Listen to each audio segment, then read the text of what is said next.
Hey, look at John, will ya? What's the matter, John, love? Blue meanies? Newer and bluer meanies have been sighted within the vicinity of this theatre. There's only one way to go out. How's that? Singing! 1, 2, 3, ah! They were the Fab Four. Welcome to WatchMojo.com, and today we're taking a look at the history of the Beatles.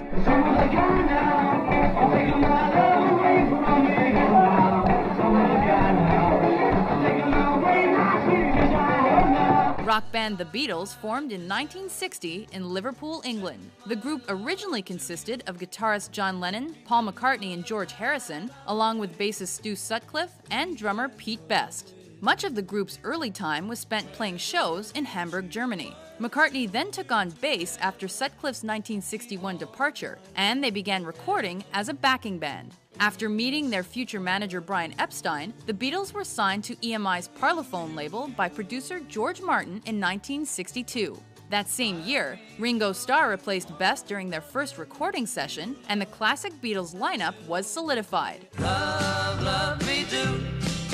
You know I love you. All four members contributed vocals, but Lennon and McCartney's singing and songwriting partnership stood out. The group released two successful singles before their #1 1963 debut, Please Please Me. Come on, come on, come on, come on, come on, come on, come on, come on. Please, please, please, oh yeah, like I need you. And followed that with two more hits. Just call on me and I'll send it along with love from me to you. As they toured the UK in 1963, their popularity generated frenzied fan reactions dubbed Beatlemania. That year, the foursome also released the chart-topping LP with the Beatles. Next came their first #1 single on the Billboard Hot 100 chart. I wanna hold your hand. I wanna hold your hand. The song and their first 1964 appearance on The Ed Sullivan Show kickstarted the British invasion in America. Hang on. This is a song. Shut up, Polly's talking! Yes. Screaming fans continued to pursue the band on their international tour dates in 1964. The group also starred in the successful comedy A Hard Day's Night and released a popular soundtrack. Can't buy me love. No, no, no, no. That year also saw the UK release of the #1 album Beatles for Sale and the US release of the chart-topping record Beatles 65.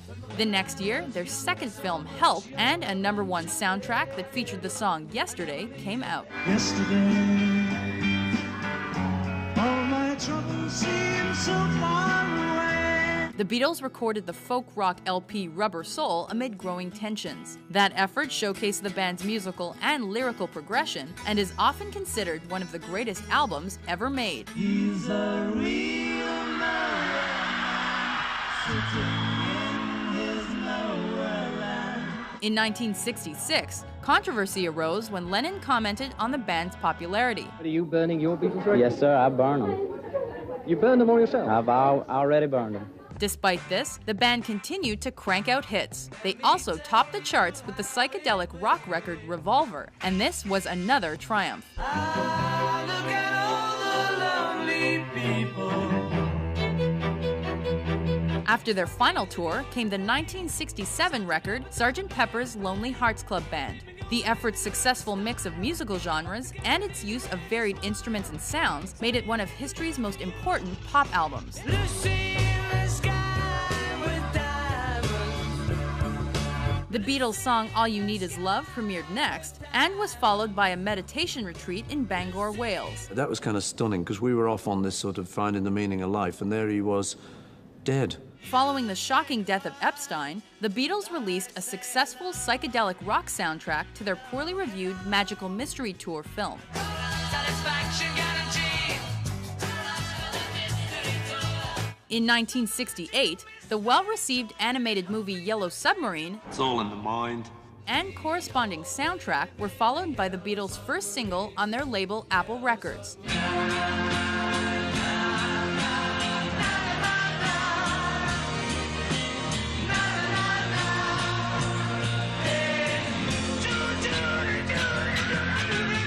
After visiting the Maharishi Mahesh Yogi in India that same year, it was a bit of a phase. But he's still a nice fella and everybody's fine. But we don't go out with him anymore. the group released a self-titled LP commonly known as the White Album. Despite tension-filled recording sessions and Lennon's romantic fixation with Yoko Ono, the record topped the charts.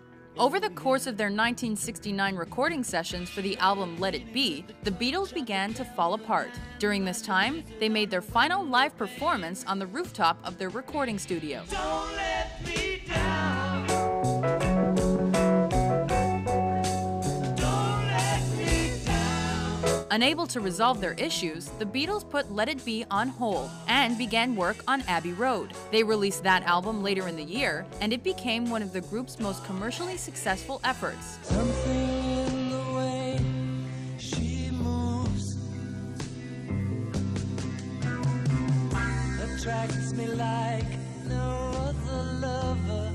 Though it was recorded before Abbey Road, Let It Be was the band's final album release. There will be an answer. Let it be. It was finally released in 1970, along with an accompanying documentary. I'll play, whatever you want me to play. Or I won't play at all if you don't want me to play. No, whatever it is that will please you, I'll do it. By this point, both Lennon and McCartney had started releasing solo material. Maybe I'm amazed at the way you love me all the time. All we gotta say.